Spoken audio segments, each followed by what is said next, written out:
Well, that video is going to get updated. We have a group chat that's been popping off all night because of the plays of the week that have been happening. You know, that's one of the best parts for us is being all over the Susquehanna Valley and then saying, I had this play, a play of the week nominee. So like you said, another great week of high school football. There's a lot of heat coming your way. Welcome into Football Friday, the Week 5 edition. I'm Bethany Miller. And I'm Jacob Hall. Over a dozen games in store for fans tonight. You voted for your winners, and we bring you all the action from the sidelines. So let's get right to it. Starting first out at Manheim Township tonight, it's the battle for the Krajika Trophy. Bitter rivals, the Black Knights and Blue Streaks battling. Manheim Township opening LL Section 1 play tonight undefeated. So let's go to Manheim Township. Blue Streaks would waste no time in this one. Get the ball first on 3rd and 16. That's Carson Weiser to Donovan Rodriguez. 34-yard score. Manheim up 7-0. I love the touchdown celebrations this year. Head coach Mark Evans coaching up on the sideline. Hempfield has to punt it away. Back on offense they go. Blue Streaks hand it off to Taylor Vayu. 4-yard touchdown Manheim. I love this. Cheerleaders were getting to work out all night. They had to do 14 jumping jacks after that score. Manheim would keep running up the scoreboard too. Look at this touchdown run. What a play. We told you plays of the night were coming your way. That's Lex Haberbosch down the sideline, 68 yards. He gets over the line. Blue Streaks never look back. Manheim Township, Jacob, they're 5-0. The final tonight, 38-0. Blue Streaks look good. Now to LL Section 3, Warwick and Cocalico battling it out. The student sections hyped for this one. In the first quarter we go, less than 5. Warwick's Thomas Myers finds Judah Willard for the touchdown. A great catch in the corner of the end zone to take a 7-0 lead. But we fast forward to the second quarter now. Same score. Cocalico fighting.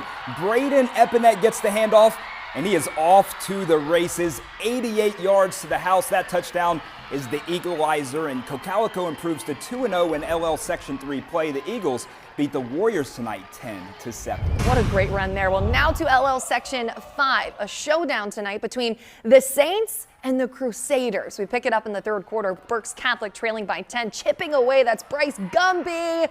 Watch this. Weaving, spinning, dodging. Jacob, he goes 70 yards. Spoiler.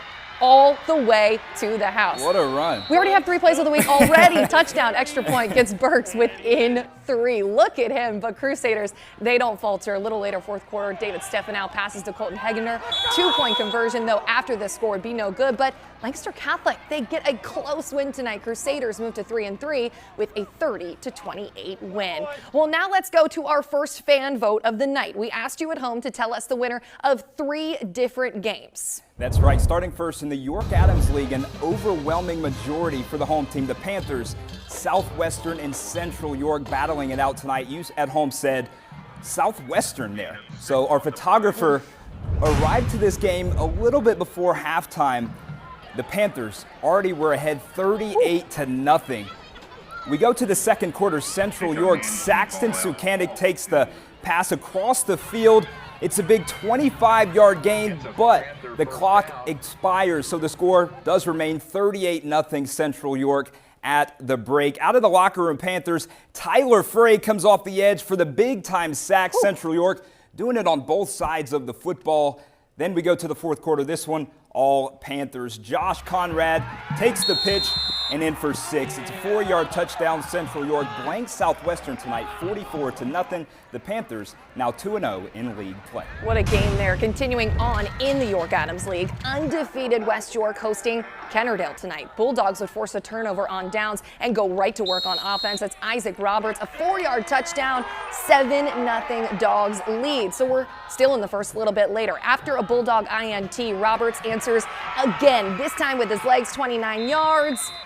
Right for pay dirt. 14-0 West York leads after that one. Now the Rams, they would finally find a groove in the second quarter. Clayton Neff, quarterback keeper, for a 5-yard touchdown. Doesn't matter though. Jacob, West York is absolutely rolling. Bulldogs now 5-0, 35-14 win. Shout out to Coach Miller, 5-0 start. Now we go to York High though.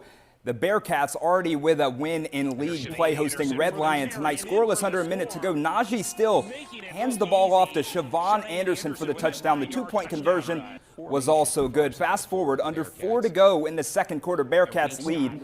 Najee Still finds Wanique Scott. The 68-yard catch and run. He's even, he's leaving. And York High runs away with this game and they beat Red Lion 50-14. No one was catching him. To McSherrystown now. Battle of the one-loss teams, Bermudian Springs and Delone Catholic. Squires quarterback Zach Staub on the roll. Luke Godholm, the senior, says not tonight. A drive killing Zach there. The Eagles offense and Lane Hubbard would put a drive together too. 80 yards in under 3 minutes. That's Braden Heller, a big part of it. Finds the end zone just inside the pylon. Bermudian Springs would lead by 20 at the half. And the Eagles, they're now 2-0 in league play. They beat Delone Catholic tonight 32-10. To our second vote of the night now, let's go to the Mid-Penn Conference. Another dominant showing in the polls. This time, though, it's the Cougars. One-loss Harrisburg getting 85% of the votes tonight. Fans, they like the Cougs over the Colts. Let's see if they were right. Let's head out to West Shore Stadium for this Mid-Penn Commonwealth matchup. Third quarter here. We're all tied up at 14 in the game. Harrisburg quarterback Jayon Lewis keeps it himself, gets to the edge there inside the pylon, scores from 2 yards out, putting the Cougars up by 7. The band loving it as well. Next possession, Cedar Cliff quarterback Bennett Seacrest lobs it up for his brother Blake. Instead, it's Elias Koch who comes up with the interception, and watch the return. He picks up some blocks, weaves his way into the end zone for the pick six, made it 28-14 Harrisburg. Cedar Cliff, though, kept it close in the fourth quarter. Harrisburg wins 28-20, though. The Cougars are 4-0 in the Commonwealth. What a pick six there. Well, it was homecoming night at Central Dauphin as the Rams took on Cumberland Valley. The Eagles would drive the ball down the field on their opening possession. However, Andrew Rice's kick is no good, so that keeps the game scoreless. Central Dauphin on offense. Gavin Fitzpatrick rolls to his left here, trying to make a play with his legs, but he stopped just short. Rams punt, so scoreless in the second quarter. Cumberland Valley quarterback Cameron Wolf hits Nolan Bazalka across the middle, makes one man miss, then another. And he's going to race down the sideline for the touchdown. Cumberland Valley edges out Central Dauphin tonight. They win 10-7 at Barnbrook. Big time win, defensive battle there. One last game before we head to commercial. Juniata and Camp Hill with a battle. Indians lead 7-0 here. Quarterback Wyatt Enzeller intercepted by the Camp Hill defense there. They have a solid return, but it wouldn't end up mattering because Juniata would get the ball back. Javier Lopez runs it in from 17 yards out for the touchdown through the defense, breaks some tackles and dives across the line there. Then Wyatt Ehrenzeller with the dagger here to Connor Borman. We'll see it right now. It's a 25-yard touchdown as he rolls out to his right, and then at the last second, hits his receiver. A great play in the end zone, a leaping grab. Juniata rolls Camp Hill tonight 35-7. Great game there. And speaking of Camp Hill, coming up after the break, meet one offensive lineman who is defying the odds and making a name for himself on the field. And we are not done yet on the gridiron. More action from Week 5 in the Susquehanna Valley is coming your way. Do not change the channel. Football Friday continues next.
back to week 5 of Football Friday. We continue on the gridiron with more game action. Over to Gettysburg as they host Mechanicsburg. This one, all Wildcats in the first. Warriors try to make a comeback, though.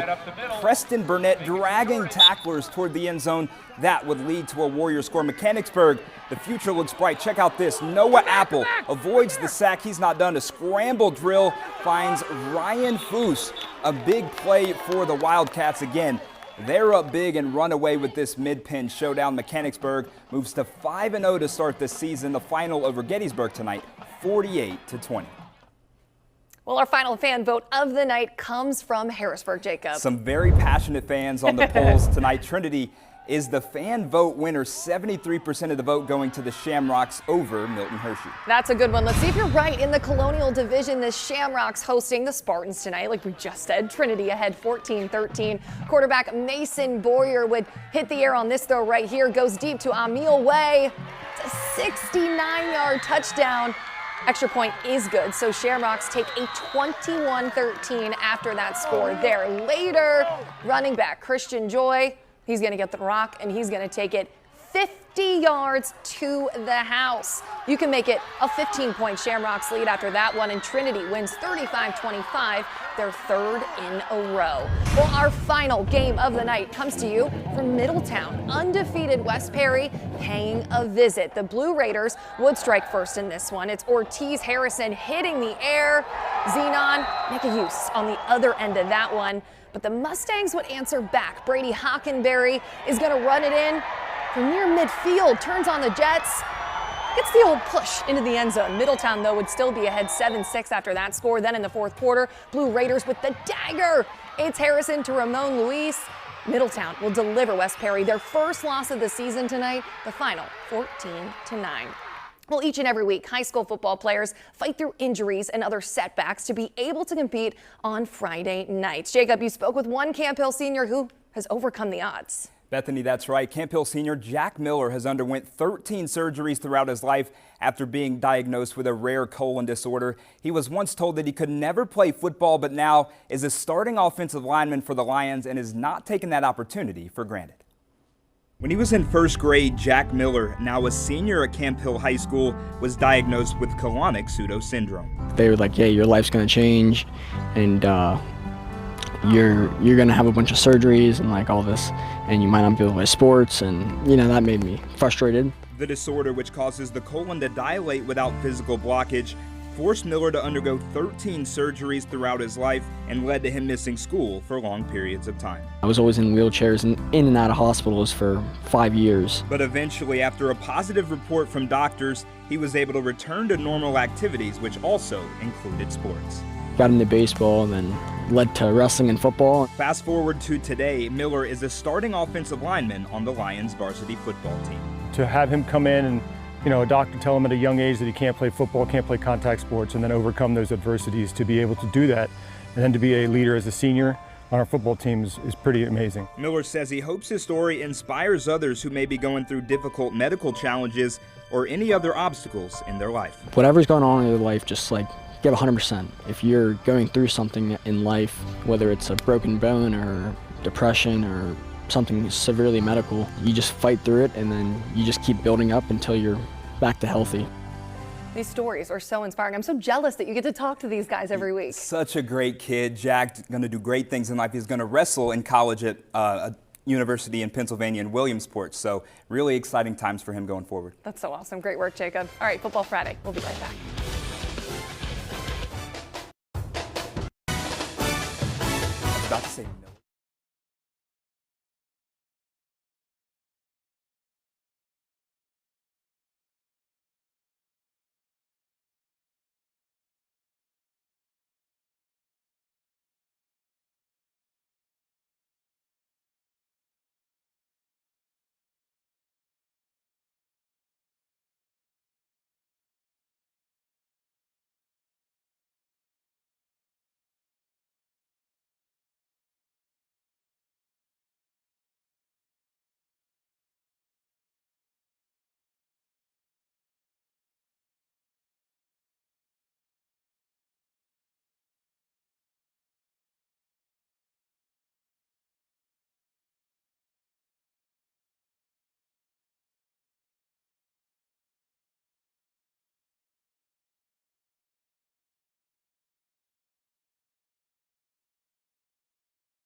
Welcome back. At halftime of tonight's Trinity game, the legacy of 2013 graduate Peyton Walker continued. After Peyton passed away due to sudden cardiac arrest in 2014, her family started the Peyton Walker Foundation to help raise awareness and save lives. Yeah, Jacob, under the foundation's new initiative, Huddle for Hearts, they donated 4 AEDs to local organizations, all made possible through Trinity's wrestling team. The automated external defibrillators can be used to treat student athletes under duress and will provide peace of mind for organizations across the area. I love that story.